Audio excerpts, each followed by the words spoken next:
저희 연합인포맥스 반도체 부문의 베스트 애널리스트시죠.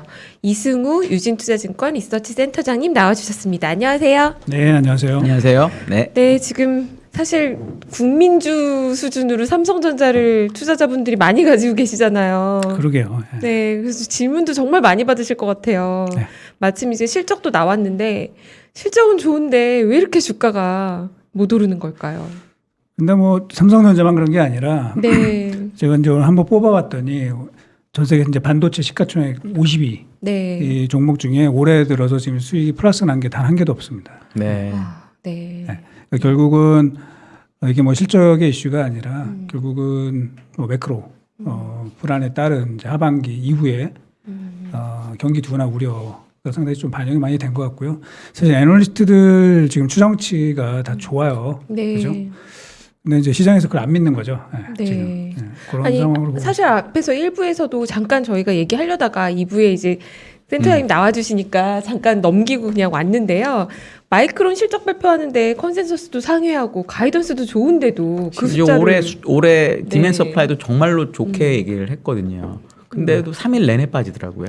네. 근데 이제 우리가 되짚어 보면은 2018년도 이때도 보면 2018년도 이제 상반기에 뭐 경기 선행지수가 피크아웃 치고 이제 내려가기 시작하면서 사실은 그때도 굉장히 좋았거든요. 그때가 네. 지금보다 실적이 더 좋았으니까 1분기 실적이. 근데 이제 주가는 삼성전자 뭐 5월부터 이제 내려가기 시작을 했었거든요. 네. 그래서 이제 그런 기억들이 좀 남아 있는 것 같아요. 그러니까 지금도 경기 선행 지수가 이제 고점 찍고 내려가고 있어요. 사실 작년부터 그쵸. 내려가고 있는 상황이고, 그 다음에 뭐 금리나 인플레의 이 괴리 같은 거는 사실은 저희가 전대미문의 그런 현재 상황이 벌어지고 있어서 뭐 아무도 잘 모르죠. 사실 앞으로 네. 이 상황이 어떻게 전개가 될 건지. 뭐 이런 상황 속에서 이제 결국은 뭐 금리는 뭐 굉장히 빠른 속도로 올라갈 것 같고, 우리 파월 같은 경우도 뭐 결과적으로 말 바꾸기를 하게 된 거죠. 그렇죠. 이제 이렇게 되면은 사실 아무도 지금 잘 모르는 상황이다 보니까 좀 우려가 좀 되는 부분은 저는 있다고 좀 보고 있어요. 그래서 네. 저는 사실은 이제 거의 그런 애널리스트가 없는 것 같은데 내년도는 좀 감익 가능성이 반도체 쪽이 감액을 거의 20%를 해놓으신 것 같더라고요. 제가 네. 아주 잠깐 여기 보니까 내년 꽤 많이 감액을 해놓으셨던데. 예, 그러니까 뭐 네. 전체 뭐 이익도 좀 줄어들 네. 가능성이 있다라고 좀 네. 보고 있어요. 예. 네. 센터장님의 전망치는 지금 컨센서스보다 좀 좀 아래라고 낮죠. 봐야 예, 되죠. 좀 낮은데 네. 뭐 올해는 뭐 그렇다 치는데 이제 내년도의 뷰가 많이 틀려요. 그래서 전체적으로 내년도가 이익이 꺾인다고 보는 애널리스트가 많지는 않거든요. 네. 네. 네. 내년에 영업이익이 반도체 한 8조까지 빠지는 걸로. 뭐 그럴 수 있죠. 예. 네. 네. 그럼 오늘 좀 준비해 오신 자료 저희 네, 같이 네, 보면서 좀 그럼 얘기해 저도 보죠. 뭐 예, 네. 삼성전자 주가가 잘 돼야 뭐 저도 신이 나고 뭐 이런데 네. 좀 마음이 무겁습니다 전체적으로. 네.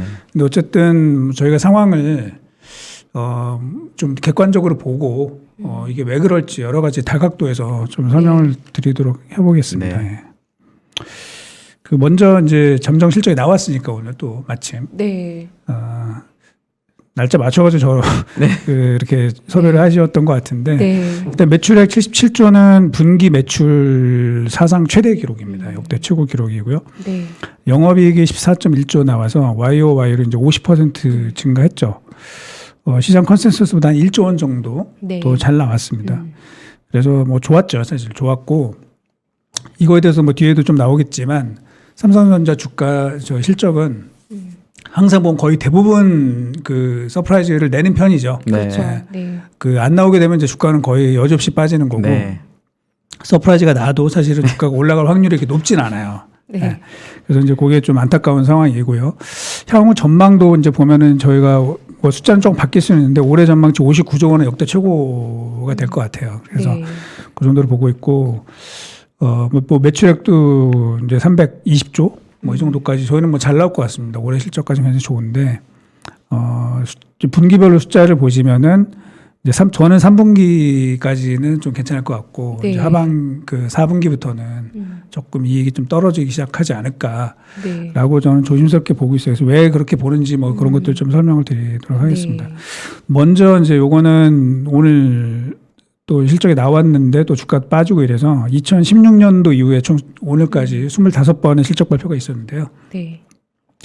그 여기서 X축은 이제 영업이익 서프라이즈가 몇 퍼센트가 났는지 하는 거고 Y축은 실적 발표 당일날 이제 주가 상황인데 아까 제가 말씀드렸지만 19번이 실적 서프라이즈가 났어요. 25번 중에 거의 뭐 80% 가까운 네. 네. 이 정도의 그 확률로 나왔는데 그 중에서 주가가 올라가는 경우는 6번이에요. 네. 19번 중에 3분의 1밖에 안 되는. 많이 오르는 것도 한 번밖에 안 보이네요. 네. 그렇죠. 예. 그래서 좀 이게 잘 안 맞는 거죠. 사실 네. 저희가 애널리스트들이 뭐 회사 실적이 잘 나오면 그거에 맞게 주가가 올라줘야 뭐 할 얘기도 있고 뭐 이런데 그렇죠.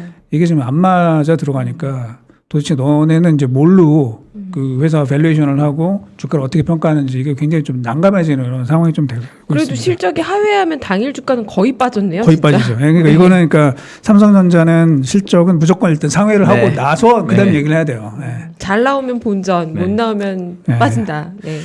뭐 그런 안타까운 그런 거고요. 그다음에 요 뒤에 거는 이제 그래도 좀 희망적인 걸 좀 말씀을 드리자면 실적 발표가 나고 실적을 상회했을 때 한 달 뒤에 주가를 보자는 거죠. 한 달 네. 뒤에. 예, 뭐 당일은 사실 뭐 저희가 뭐 예측 불가 네, 영역이니까 네. 한 달 뒤를 봤더니 18번 그 뭐냐면 오늘은 이제 빠지니 아직 안 네. 됐으니까. 그래서 아까 19번이 상승했지만 실제로는 이제 한 달 뒤를 보면 18번 중 12번이 올라갔더라. 네. 그러니까 결국은 실적이 잘 나온 건 좋은 거죠. 예. 네. 그래서 이제 그렇게 좀 봐야 될 것 같다. 그래서 오늘 좀 빠졌지만 확률적으로 한 달 뒤에는 지금보다 좀 높아져 있지 않을까. 네. 일단 그렇게 생각을 좀 합니다. 네.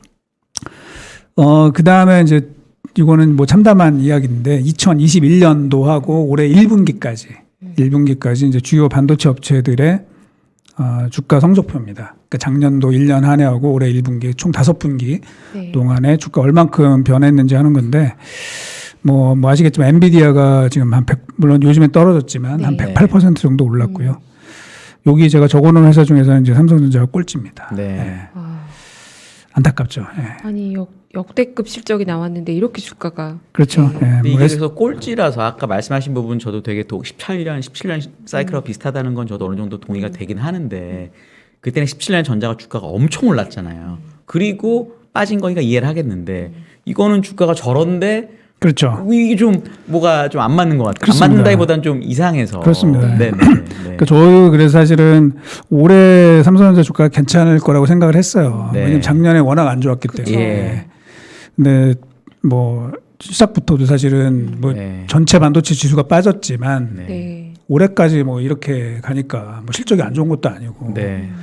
그래서 좀 굉장히 저희도 디프레스돼 있는 그런 상황입니다. 네. 네. 그다음에 다음 페이지는 그 반도체 주요 업체들 역시 앞에 있는 그 회사들의 시가총액하고 PER 네. 밸류에이션을 좀 비교를 한 건데 뭐 다 아시겠지만 여기 일단 차트를 보시는 거는 시가총액은 저희가 로그 스케일로 네. 이렇게 그려놨더니 한 칸이 이제 2배씩 올라가는 거라고 이제 보시면 되고요. 좀 안타까운 거는 이제 동그라미 쳐놓은 이 메모리 회사들이 네. 뭐 밸류에이션이 뭐 형편없습니다. 네.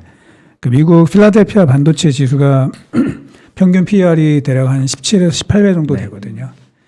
근데 지금 메모리 업체들은 뭐 7배가 채 안 되는 네. 뭐 이런 상황이다 보니까 이 디스카운트가 뭐 할 수는 있다고 봐요. 근데 이게 좀 너무 심하지 않냐 뭐 이런 생각이 좀 들고 뭐 디스카운트가 왜 되냐 그거에 대해서 뭐 정확한 건 모르지만 사실은 이제 변동성이 좀 크잖아요. 메모리가 네. 아무래도 커머디티 성격이 좀 크다 보니까 네.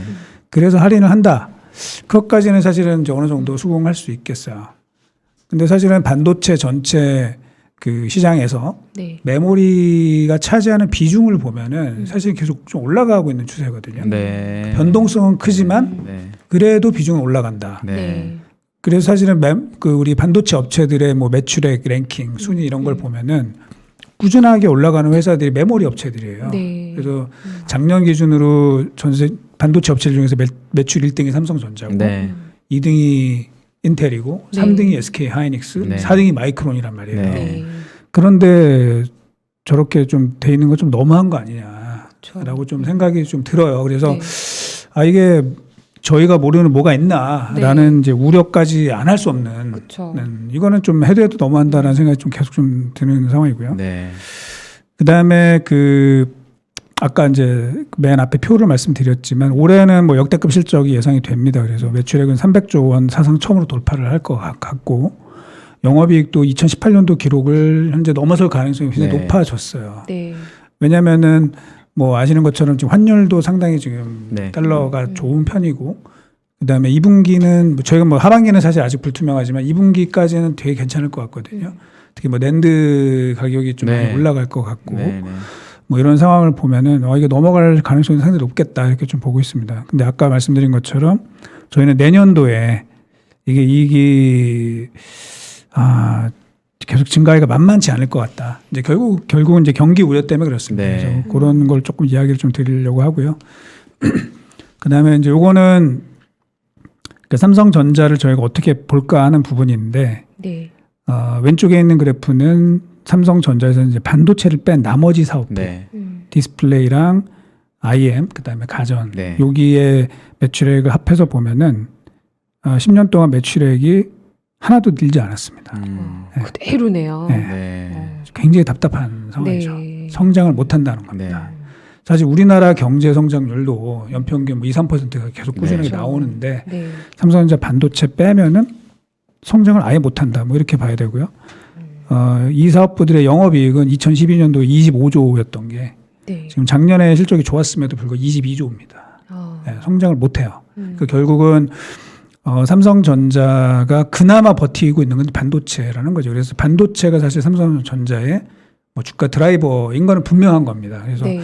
그거가 잘 되느냐 안 되느냐를 봐야 되고 나머지 뭐 최근에 뭐 GOS 논란도 있었지만 IM이나 뭐 이런 것들은 사실은 제가 볼 땐 주가 드라이버는 안 될 거예요. 네. 근데 뭐가 만약에 됐든 간에. 저기서 저거 빠진 게 제가 보기엔 다 스마트폰일 것 같긴 그쵸. 한데 만약에 그럼 스마트폰이 대신 좋아지면 또 사람들이 밸류에이션을 좀 더 줄 수 있는 건 아닐까요? 그게 안 그거를 되던 게 되는 거니까. 제가 이제 좀 보시면은 네. 작년도에 그러니까 한 2, 3년 전보다 전 세계에서 시장 점유율이 제일 높아진 스마트폰 업체 네. 그러면 사실 이제 샤오미 네. 같은 데가 첫 손에 거의 꼽히거든요. 네. 네. 그럼 샤오미 주가가 많이 올랐을까? 네. 그러니까 전혀 아닙니다. 굉장히 아, 많이 빠졌습니다. 네. 결국은 이제 스마트폰 시장 자체가 성장을 못한다고 보는 거죠. 네. 그래서 거기에서 사실은 뭐 조금 잘할 수도 있고 조금 못할 수도 있지만 그거 가지고 이제 주가가 뭐 크게 올라갈 거다 이렇게 기대하기는 쉽지 않아요. 그러니까 스마트폰에서는 애플은 완전히 다른 플레이어고 네. 다른 네. 플레이어고 나머지들은 사실은 뭐 약간의 차이는 있겠지만 그게 큰 변수는 아니다. 네. 그런데 이제 만약에 못하면 빠지겠죠 주가가. 네. 네. 그냥 뭐 유지하거나 뭐 잘하거나 이거 가지고서 주가가 크게 올라가기는 어렵다. 왜냐하면 요즘에는 기본적으로 어떤 산업의 성장성을 굉장히 높게 평가를 하잖아요. 네. 네, 근데 이제 스마트폰은 사실은 뭐 수량은 계속 줄고 있고 뭐 작년에 잠깐 올랐지만 그 굉장히 적은 폭의 성장밖에 못했고요. 2016년도가 스마트폰 출하 기준으로는 최고였고 네. 그게 이제 성장을 못하고 있는 상황이라서 어쨌든 반도체에서 승부를 봐야 되는 네. 예, 삼성전자 네. 현실이다 하는 거고요. 자 그러면은 이제 메모리를 보자는 거죠.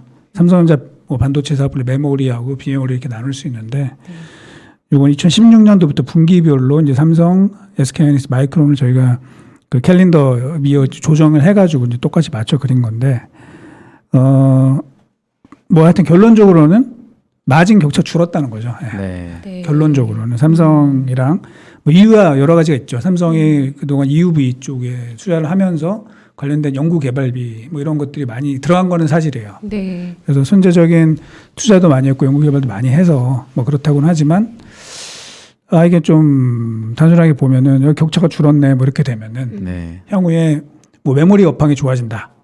그랬을 때 과연 어떤 걸 살 거냐는 거죠. 예, 그러면은 그냥 뭐 다들 아시는 것처럼 마이크론이나 SK 하이닉스를 사는 게 훨씬 편하죠. 네. 그래서 메모리도 제가 볼 때는 삼성전자 주가의 강력한 드라이버는 아닐 것이다. 네. 예, 그러면 삼성전자 주가 드라이버는 뭐냐? 이제 남은 거는 비메모리인 네. 거죠. 그래서 비메모리를 조금 설명을 드리려고 하는데 이게 걸렸네. 먼저 이제 우리가 반도체 산업의 과거 그 흐름 변화를 좀 보자면은 초창기의 반도체의 가장 강자들은 여기 뭐 맨 왼쪽에 있는 IBM이나 뭐 모토로라, 지멘스 같은 회사들이었어요. 그러니까 이 회사들은 사실 반도체 전문 기업은 아니죠.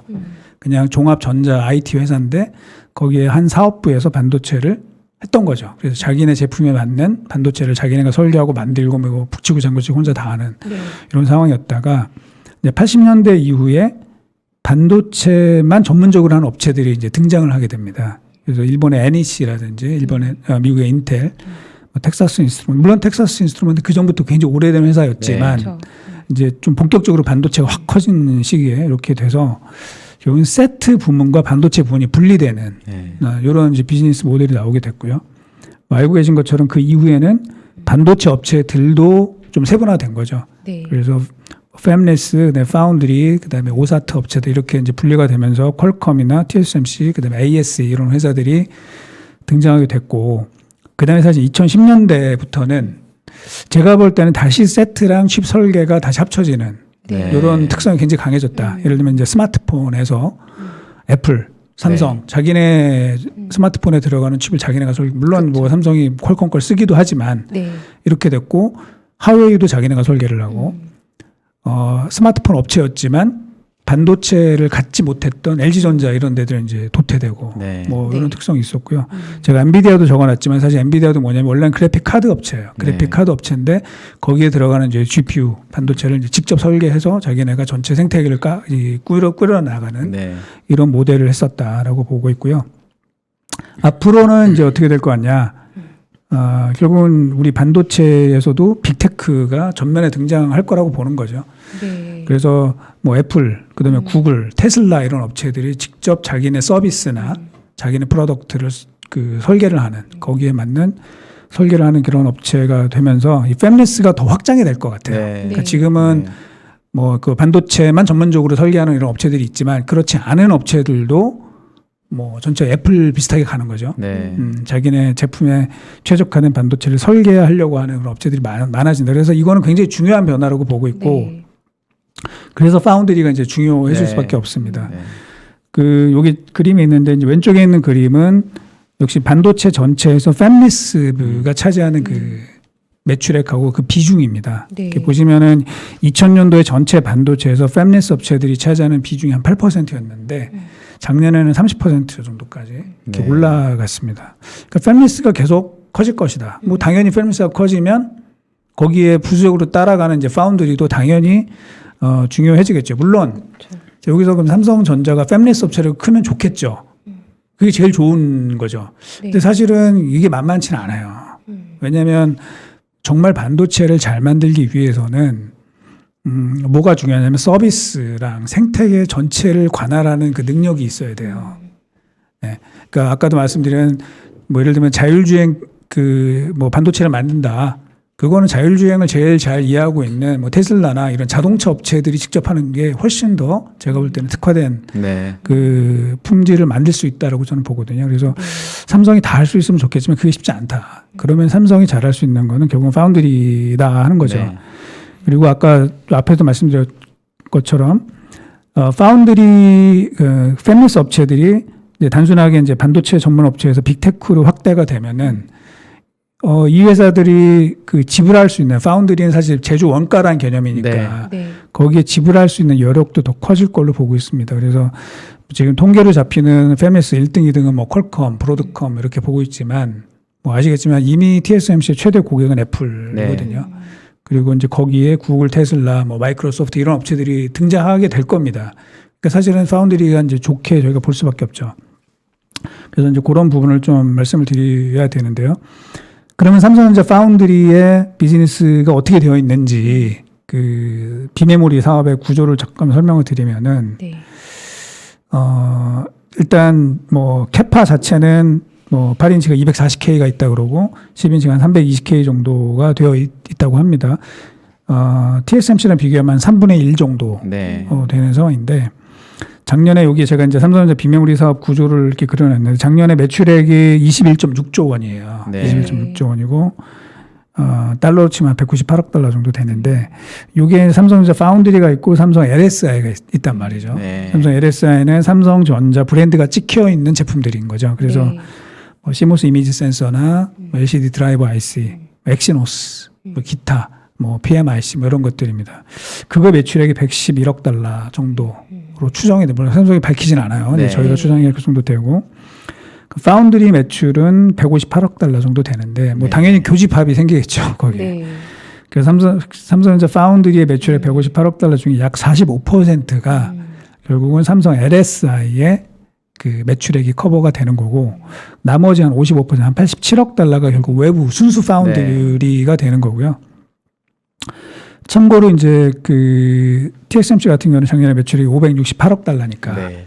이렇게 보면 이제 차이는 더 나게 되는 네. 거고 여기에 이제 외부 고객 87억 달러 중에 당연히 제일 큰 회사는 퀄컴이고요. 네. 두 번째는 엔비디아. 네. 세 번째가 삼성 메모리예요. 네. 그러니까 삼성 메모리도 사실 외부 고객으로 봐요. 삼성에서. 근데 사실 이거 좀 애매하잖아요. 네. 그렇죠. 그것도 사실 빼면 더 줄어들게 되죠. 그럼 차이는 사실 엄청 더 크게 나는 벌어지네요. 거고. 네. 그 다음에 이제 삼성 LSI 제품들, 시모스 이미지 센서, 엑시노스 뭐 이런 것들은 뭐 관련 유사 업체들, 뭐 저기 뭐 드라이브 IC 업체들이나 시모스 이미지 센서 하는 업체들의 수익성을 봤을 때 삼성이 뒤지지 않는다고 보거든요. 그러면 마진이 굉장히 높았을 거라고 봐요.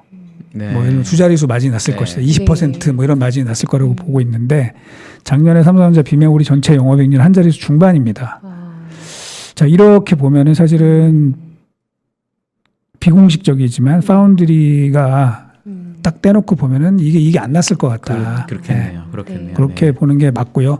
그러면 정말 제가 좀 냉정하게 말씀을 드리면 삼성전자가 메모리 분야에서는 이제 수익성이 최고죠. 네. 매출도 매출도 최고고 수익성도 최고인데 파운드리는 뭐 2등인 거는 맞아요. 매출 기준으로 점유율 2등인 거는 맞지만 뭐 작년에 여러 이유가 있었지만 수익성 측면에서는 사실은 전체 꼴찌가 아닐까. 네. 뭐 이런 정도가 현재 되고 있는 상황입니다. 그래서 파운드리 산업의 이 현실을 보면은 그 이제 뭐 저희가 매출액 비교 이렇게 삼성은 이제 제가 이익은 지금 모르니까 정확하게 이렇게 빼놨는데 다른 업체들 보면은 뭐 TSMC가 영업이익률 41%가 나고 있고 그다음에 뭐 UMC 뭐 SMIC 이런 업체도 20%가 나오고 네. 있고요. 우리나라 뭐 DB 하이텍도 영업이익률이 30%가 네. 넘었어요. 네, 그 글로벌 파운드리가 조금 소폭의 적자가 났고 삼성도 뭐 적자가 아닐까 이렇게 좀 생각이 됩니다. 그래서 만만치가 않은데 근데 이제 저희로서는 굉장히 섬뜩한 이제 이야기들 막 들려옵니다. 인텔이 파운드리를 막 강화하고 네. 있는 거죠. 물론 사실 인텔이 잘할지 못할지는 아직 몰라요. 근데 이게 삼성이 아직 그 자리를 못 잡은 이런 상황에서 그게 주가의 돌파구인데 파운드리가 이제 삼성의 제가 볼 땐 주가의 드라이버인데 거기가 인텔이 딱 벽을 치는 이런 느낌이 굉장히 강하게 온다는 거죠. 그래서 이게 좀 여러 가지로 좀 걱정이 많이 되는 거고요. 제가 이제 보고서에서 살짝 언급을 했는데 그 미국의 반도체 대전략이 네.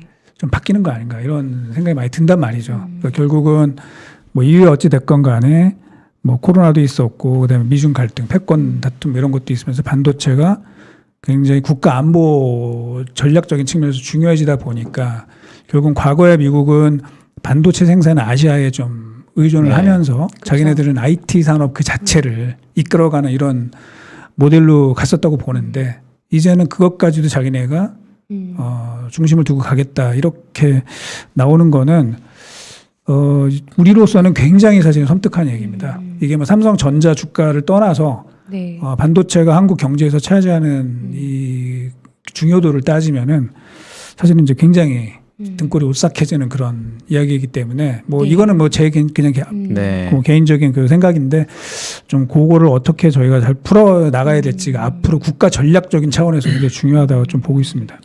근데 그럼 인텔이 그렇게 한다는데 유럽에 짓기로 한 건 혹시 왜 그런 거예요? 저도 그렇게 생각을 하는데 미국에 안 하고 유럽에다가 투자를 한 미국에는 미국대로 하고 유럽에도 또 한다는 거죠.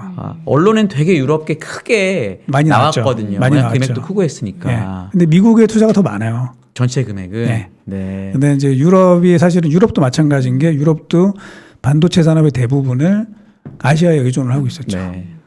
자기네들은 뭐 일부 자동차 반도체 뭐 이런 네. 것만 하고 네, 있었는데 네. 그건 이제 제가 인텔이 그쪽에 투자하는 거는 뭐 여러 가지가 있지만 가장 중요한 건 자동차 반도체로 보고 있어요. 그 금액의 대부분이. 네. 네. 전체는 아니지만 하여튼 뭐 예를 들면 아일랜드 같은 경우는 네, 이번에 아일랜드. 이제 뭐 4나노 팹을 지을 것 같고요. 그다음에 뭐 독일이나 그게 뭐 이런 데 쪽은 네. 결국은 자동차 반도체를 타겟으로 한 뭐 16나노대 뭐 이런 네. 급으로 해가지고 반도체 팹을 많이 지을 걸로 현재 예측이 되고 있습니다. 네. 그다음에 이제 또 하나는 파운드리 이제 그 기술이 중요하니까 네. 뭐 여러 가지가 다 중요하지만 이제 기술 비교를 좀 해보면은 그래도 이제 저희가 뭐 희망을 갖는 이야기들이 좀 있어요. 예를 네. 들면 3나노 지금 삼성전자 4나노 수율이 안 좋아가지고 뭐 지금 난리가 났고 여러 가지 지금 노이즈도 많이 들리고 있는데 어쨌든 이제 3나노 그 공정을 이제 시작을 한다는 겁니다. 세계 최초로. 그러니까 이제 뭐 다시 한번 저희가 희망을 걸어볼 수 있는 네. 이제 그런 뉴스예요, 사실. 네. 자, 근데 이제 문제는 그 3나노, 삼성전자의 3나노 이 칩을 맡긴 회사가 어딜까? 고객이 어딜까? 이걸 좀 생각을 해봐야 된다는 네. 거죠. 그게 되게 중요하잖아요. 그러니까 파운드리는 사실은 고객 서비스잖아요. 그러면 그 고객이 되게 크고, 그 다음에 우리가 알 수 있는 메이저급 그렇죠. 여야 이제 사실은 그게 그렇죠. 평가를 받는 거거든요. 네. 근데 그게 아닌 것 같아요. 네. 그 제가 지금 파악한 바로는 그 중국 업체인 네. 것 같고요. 네. 중국 업체가 왜 3나노 뭐 이럴 수 있는데 네. 그게 이제 코인 채굴 업체인 아, 네. 네. 것 같습니다. 그럴 수 있죠. 네. 그럴 수 있는 게 아니라 그 예. 사실입니다. 아. 그래서 네. 거의 그 위에 실제로 제가- 알려진 일이에요. 네. 네, 뭐 그런 것 같습니다. 거의, 네. 네. 네. 가능성이 높은. 네. 네. 저 위에 사진 하나 넣어놨거든요. 네. 네. 저기 회사 로고가 살짝 있어요. 아, 네. 그러네요. 유명한 회사네요. 뭐 네. 넘어가시죠. 하지만 네. 하지만 네. 이게 이제 물량이 안 많을 겁니다. 안 많고 그 다음에 채굴 칩이다 보니까 이게 좀 뭐라 그럴까 이 설계가 좀 단순하죠. 사실 아무래도. 그렇죠. 네. 그래서 사실은 진정한 3나노냐 약간 이제 퀘션을 찍히는 겁니다.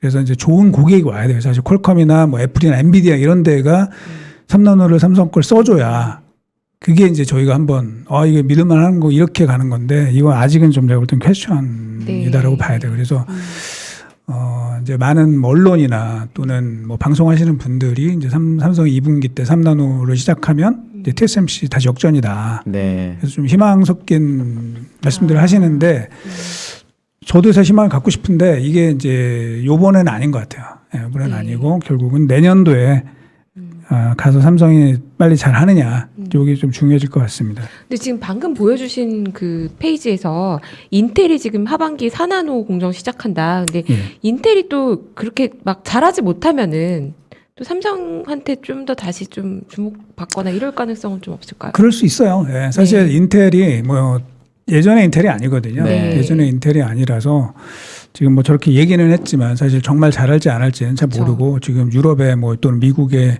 공장을 짓는다 했는데 과연 거기에서 생산성이 제대로 나올 거냐 이거는 사실 다른 문제예요. 사실 네. 그래서 잘 안 될 수도 있어요. 이제 그렇게 되면 오히려 삼성이나 TSMC의 위상이 더 높아질 수도 있습니다. 그렇죠. 사실은 이제 제가 아까 그 미국이 그 반도체 그랜드 스트래테지가 바뀌는 이런 상황이면 사실 아시아 반도체들이 다 지금 사실은 좀 힘들 수가 있거든요. 그래서 정말 TSMC도 주가가 안 좋아요, 지금. 네. 네. 그렇게 굉장히 좋은 가이던스를 내고 그거를 넘어서는 월별 실적을 내고 있음에도 불구하고 TSMC도 올해 들어서 주가가 계속 빠지고 있는 이런 상황이라는 거죠. 저희는 하반기에 인텔이 좀 잘 못하기를 좀 빌어야 되네요.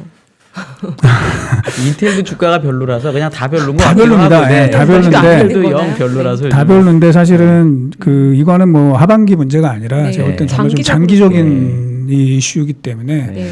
저희가 계속 예의 주시해야 되는 그리고 미국의 반도체 이 변화 스탠스가 어떻게 바뀌는지 굉장히 좀 중요할 것 같고요. 뭐 당연한 얘기겠지만 그래서 반도체 전체 산업에서도 이 부문별 설비 투자를 보면은 2017년도에는 이제 메모리가 제일 많았죠. 근데 네. 이제 지금은 작년부터는 파운드리가 그 가장 중요한 투자 그 소스로 이제 등장하게 되면서 역시 여기가 이제 주도를 하고 있다 이렇게 좀 봐야 될 것 같습니다. 비중도 밑에 있는 것도 마찬가지고요. 네.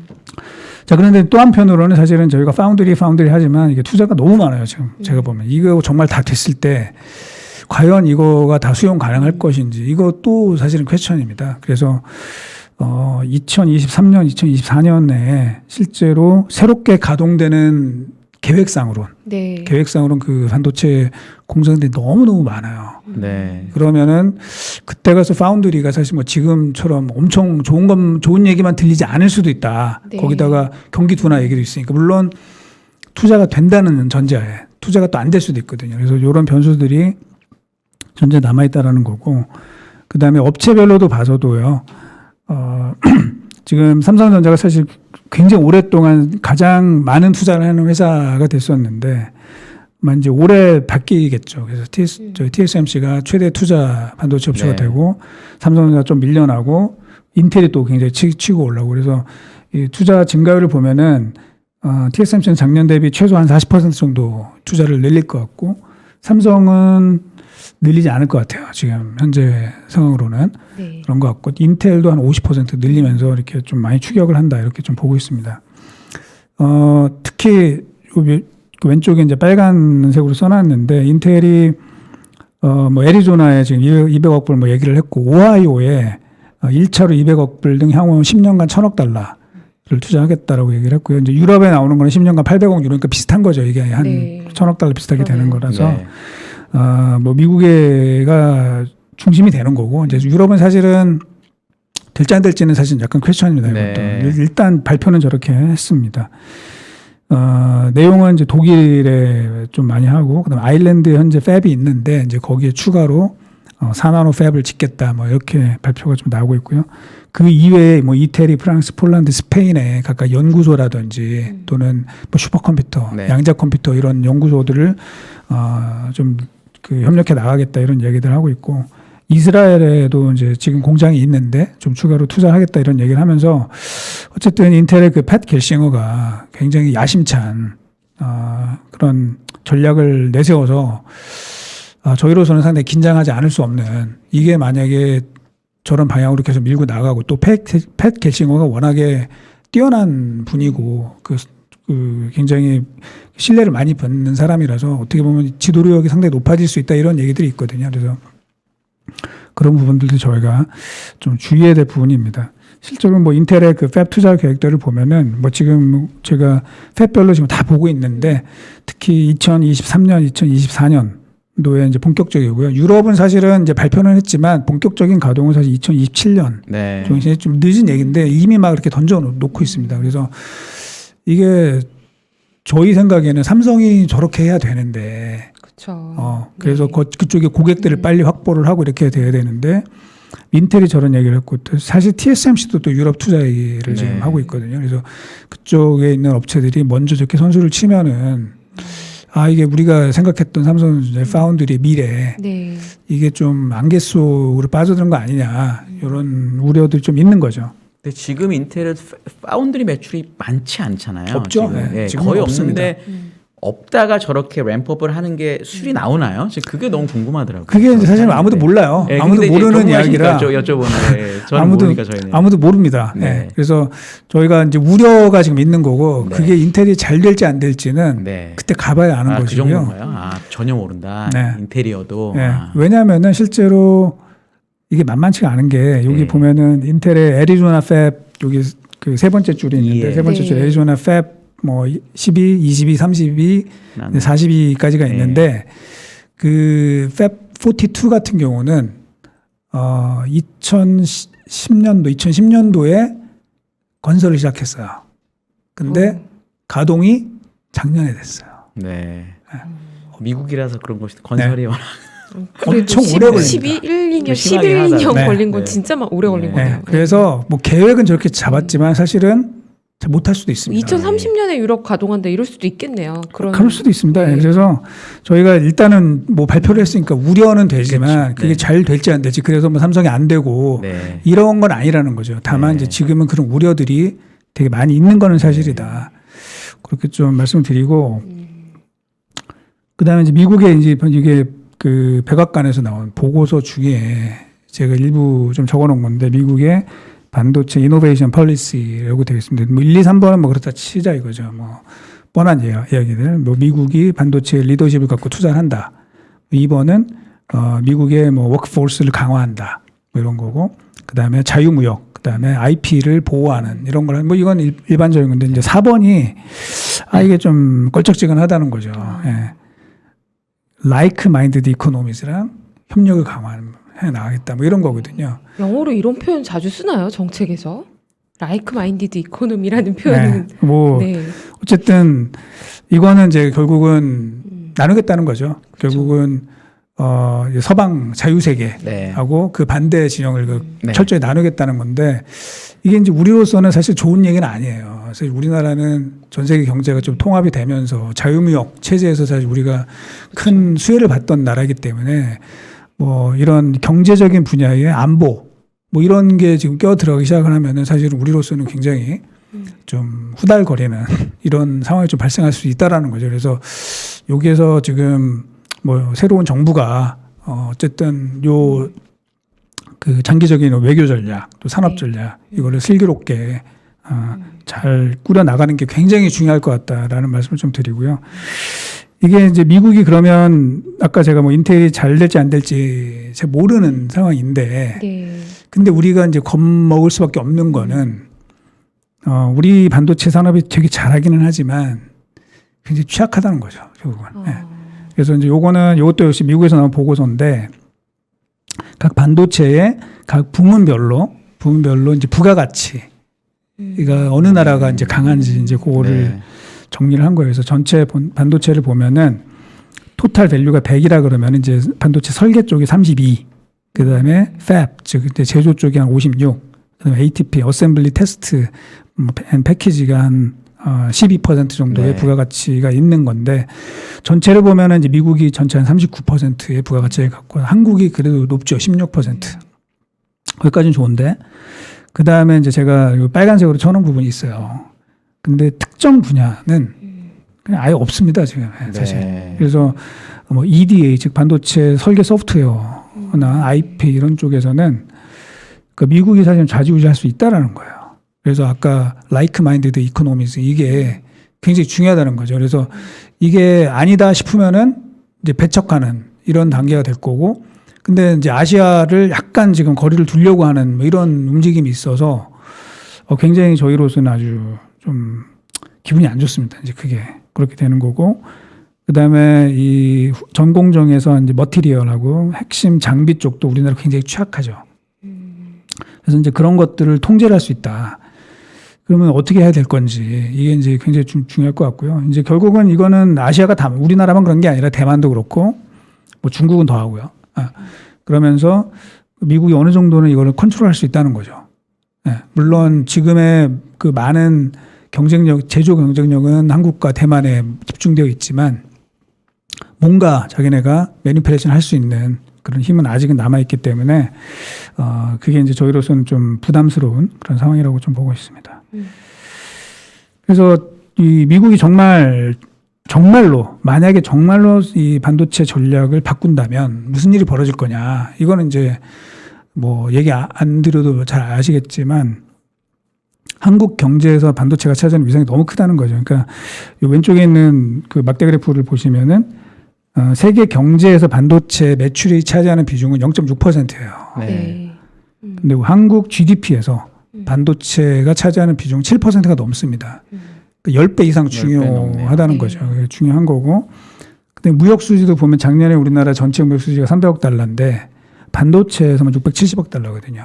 네. 근데 이제 거기가 만약에 진짜 뭐 조금이라도 잘 안 된다 이제 이러면은 사실은 한국 전체가 좀 힘들어질 수 있는 부분이기 때문에 그런 것들도 어떻게 보면은 약간 이제 그 최근에 주가 부진에 좀 답답한 이런 거에 조금 녹아 있는 거 아닐까 이런 우려가 뭐 그게 된다는 게 아니라 우려가 있는 것은 아닐까 이렇게 좀 봐야 됩니다. 자, 이런 상황에서 최근에 이제 디램 그 전망에 대해서 조금 엇갈리죠. 많이 엇갈리고 있는데 어찌됐든 지금 디램 현물 가격이 작년 11월 말부터 해서 쭉 올라가다가 잘 가다가 이제 우크라이나 전쟁 나오고 이제 이러면서 빠지기 시작을 하고 있단 말이죠. 결국은 최근에 보면은 이 수요 둔화의 우려가 좀 많이 높아지고 있습니다. 그래서 대만 노트북 ODM 같은 경우는 현재 상반기 출하량을 좀 하향 조정을 하고 있고요. 하반기에 대해서도 지금 좀 리뷰를 하고 있다 그래요. 그런 상황이고, 그 다음에 미국, 유럽의 노트북 유통업체들도 재고가 상당히 많이 늘었다. 뭐 이래서 약간 이제 둔화 조짐들이 슬슬 나타나고 있습니다. 결국은 이건 뭐 다른 뭐 인플레 이런 우려도 있고 또 하나는 사실은 우리 뭐 우리나라뿐만 아니라 이제 선진국들도 다 하반기 때 리오프닝 얘기가 되면은 사실 소비의 축이 많이 바뀌잖아요. 네. 그렇죠. 예, 그동안에 그 뭐 여행 못 가고 이제 이런 것들 때문에 IT 내구재 소비가 되게 많았거든요, 사실. 그게 또 사실 어떻게 보면은 물가 급등 뭐 이런 걸로 이어졌었던 건데 하반기 가면은 또 이제 그쪽으로 쏠리다 보면은 수요가 뭐 그렇지 않아도 좀 불안한데 조금 더 줄어들 수 있는 가능성이 있다라고 이제 보는 거죠. 뭐 중국도 원래는 이제 저희가 좀 기대를 했던 거는 중국이 2분기 때 되게 완화적인 정책을 펴면서 한국도 같이 조금 부양되는 이런 특성이 나올 거라고 좀 기대를 했었는데 지금 뭐 상해가 지금 굉장히 강력한 봉쇄에 이제 들어가면서 사실 2분기 기대감들이 조금 뒤로 밀리는 이런 특성들이 좀 나오고 있고요. 제일 잘 나가는 애플도 사실은 지금 아이폰 SE의 2분기 출하량을 계획 대비 좀 하향 조정한다 이런 얘기들이 나오고 있어요. 그래서 이런 것들이 결국은 이제 주가를 계속 좀 불안하게 만드는 요인일 것 같고요. 그다음에 이제 이거는 뭐 매크로 이야기라서 뭐 제가 전문은 아니지만 사실은 이제 10년 금리하고 이제 미국 그 CPI를 비교해 놓고 보면은 이게 사실은 10년 금리, 그러니까 장기 금리라는 게 어떤 성장에 대한 기대감 플러스 물가 이게 같이 녹아져 있는 거잖아요. 그래서 어떻게 보면 사실 큰 차이가 안 나야 되는 건데 지금은 사실은 이제 말도 안 되는 이상한 일이 벌어진 거예요. 아무도 이런 걸 본 적이 없고 이게 결국은 사실 어느 정도 수렴을 해야 되는 건데 그러면 이제 그래야지 이제 저희가 어느 정도 예측이 좀 되는 거거든요. 이제 이러려면은 물가가 빨리 빠지든지 아니면 금리가 더 올라가든지 뭐 이래야 되는 거죠. 근데 굉장히 부담스러운 거죠, 사실. 특히 금리가 올라가게 되면은 뭐 여러 가지 수요를 좀 억누르는 이런 일들이 벌어지는 것이기 때문에 이게 지금 굉장히 좀 불안한 거고 저희가 요 비슷하게 또 하나 이제 장단기 금리 차가 지금 축소가 되고 있는데 저희가 그래서 조금만 여러 가지 뭐 그림을 그려보다가 좀 생각을 해봤는데 이제 장단기 그 스프레드에 그 연간 델타가 있어요. 그러니까 전년 동기 대비해서 얼만큼 장단에 변했는지 네. 그거를 그린 게 이제 파란색 그래프예요. 파란색 그래프고 빨간색 그래프가 나스닥 지수의 YOY 증가율입니다. 거의 같거든요. 거의 같거든요. 근데 이게 지금 장단기 금리가 축소가 되고 심지어는 뭐 역전이 되고 이제 이러면서 마이너스로 가게 되면 주가가 오르기가 쉽지 않다. 네. 라는 거죠. 물론 이게 뭐 맞는다는 건 아니지만 어쨌든 그런 추세를 저희가 좀 볼 수 있다. 그래서 그거는 결국은 이제 하반기 또는 내년 경기 둔화 이 우려가 상당히 커졌다라고 이제 봐야 되는 거고요. 뭐 아주 장기적으로는 저는 뭐 반도체가 계속 중요할 거라고 보고 있습니다. 그리고 뭐 인텔이 꼭 잘한다고 볼 수도 없는 거고 또 우리가 가지고 있는 경쟁력도 분명히 있기 때문에 장기적으로는 좋게 보는데 어쨌든 중기적으로 봤을 때 하반기에서 내년도까지는 현재 시장에서 생각하고 있는 그 실적에 대한 기대 이거가 저는 좀 내려갈 거라고 보고 있어요. 예. 그래서 이제 그런 것들이 주가에 좀 부담이 되는 거고요. 뭐 그래도 저희가 좀 좋은 얘기 좀 하나 말씀을 드리면은 자 원자재랑 이제 달러에 우리가 기존에 예전에 배웠던 것들은 약간 이제 서로 상보적인 관계가 있다 그러잖아요. 그래서 네. 달러 강세면은 원자재가 약하고 원자재가 갈 땐 달러가 약하고 이렇게 알고 있었는데 지금은 아니에요. 뭐 다 아시겠지만 원자재하고 달러가 동시에 강세라는 거죠. 그래서 여기 왼쪽에 있는 그래프는 이제 70년대에 달러가 약달러로 가고 원자재 가격이 올라가는 이게 우리가 전형적인 이거를 저희가 주로 지금 다들 외우고 있는 건데 그렇죠. 지금은 아니란 말이죠. 그래서 이 원이 좀 다르다는 거죠. 즉 70, 80년대에는 결국은 스태그플레이션, 미국 경제가 좀 상당히 악화가 되면서 결국은 그게 그 달러 약세 이걸 불러왔지만 이제 지금은 사실은 그거보다는 굉장히 일시적인 어떤 공급난 그다음에 뭐 일시적일지 어쩔지 모르지만 어쨌든 지정학적인 우려 이런 게 커지면서 발생된 거기 때문에 저희는 이 인플레 통제가 불가능한 상황은 아닐 거다라고 네. 보고 있습니다. 그래서 저희 뭐 매크로 팀에서도 지금 보고 있는 거는 올해 한 5월이나 6월 정도가 인플레가 이제 정점을 찍고 그 다음에는 조금 안정화되는 그림이 나올 것이다. 네. 그리고 그것만 어느 정도 조금 신뢰성이 높아진다면 주가는 반등할 수 있다. 네. 그렇게 생각을 하고 있습니다. 그래서 이제 보고서에도 썼던 내용인데 올해 삼성전자 주가 범위를 어떻게 볼 거냐. 사실 뭐 이게 수학적으로 저희가 네. 이거를 뭐 설명할 수는 없어요. 근데 뭐 PER, PBR, EV/EBITDA 이제 이런 그 멀티플을 가지고 작년에 어떻게 어땠는지 이제 그걸 보고 올해는 뭐 이익은 좋아요. 그죠? 이익은 좋지만 예를 들면 ROE는 작년보다 높아지진 않을 것 같아요. 그리고 또 금리는 올랐고 이러다 보니까 밸류에이션 자체는 작년보다는 조금 낮춰서 봐야 될 것 같다. 그래서 저희가 PER, PBR, EV/EBITDA를 아까 말씀드린 수학적으로는 아니지만 제 그동안의 경험이라든지 이런 걸 가지고선 조금 하향 조정을 해가지고 이제 밴드를 생각을 해봤어요. 네. 그랬더니 좀 넓게 보면은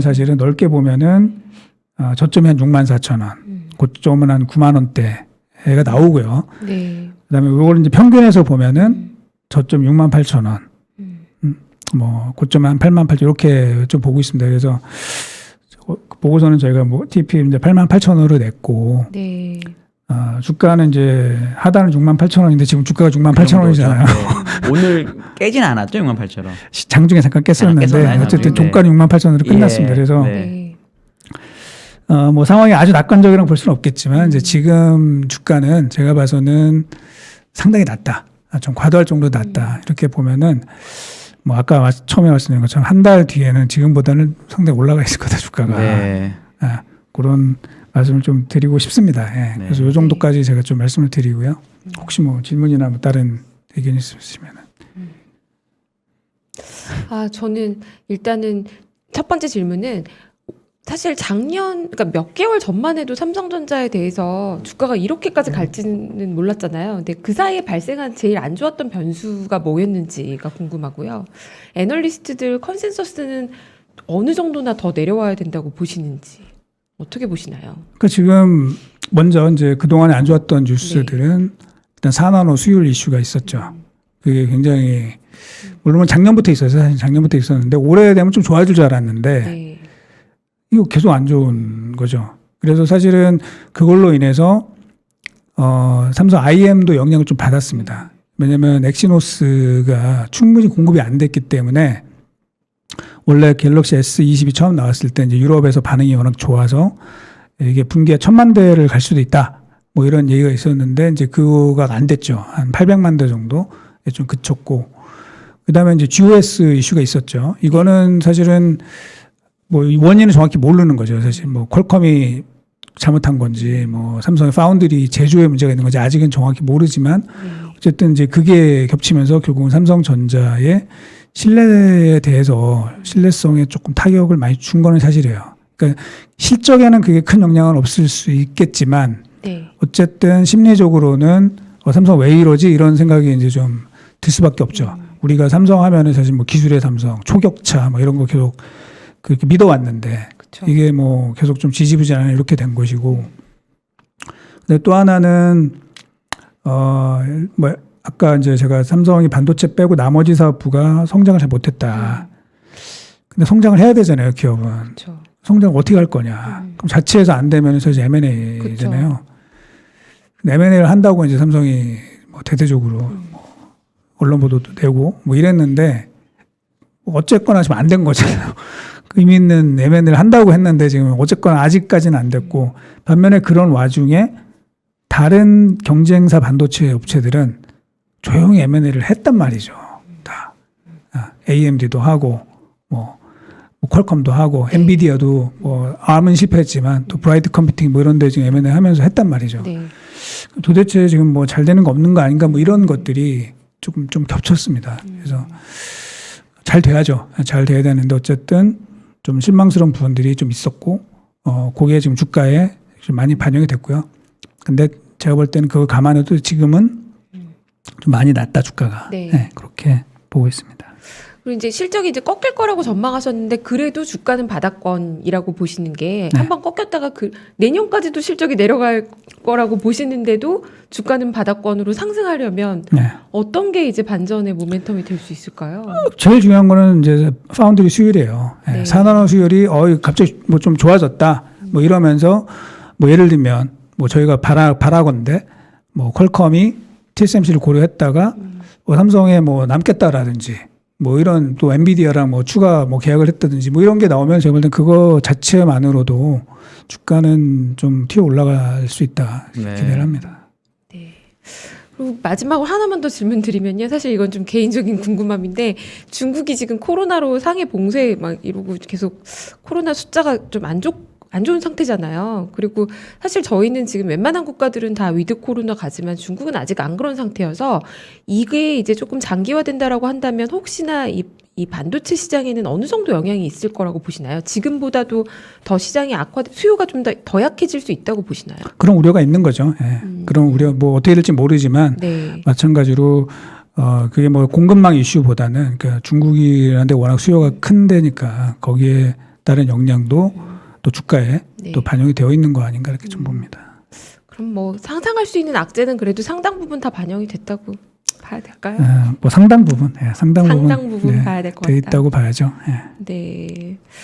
아, 네. 센터장님 너무 오늘 시청자분들이 실시간 채팅창에 센터장님 너무 살이 빠지셨다고 안색이 안 좋으시다고 이렇게 댓글들이 걱정하는 댓글들이 초반에 좀 달렸었어요. 네. 빨리 시장도 좀 좋아지고 나쁜 것들이 많이 나왔으니까 이제 좀 좋은 것들도 나와줬으면 좋겠네요. 네, 오늘 저녁 늦은 시간에 나와주셔서 고맙습니다. 네. 유진투자증권의 리서치 센터장님이셨습니다. 이승우 센터장님이셨습니다. 감사합니다. 네. 감사합니다.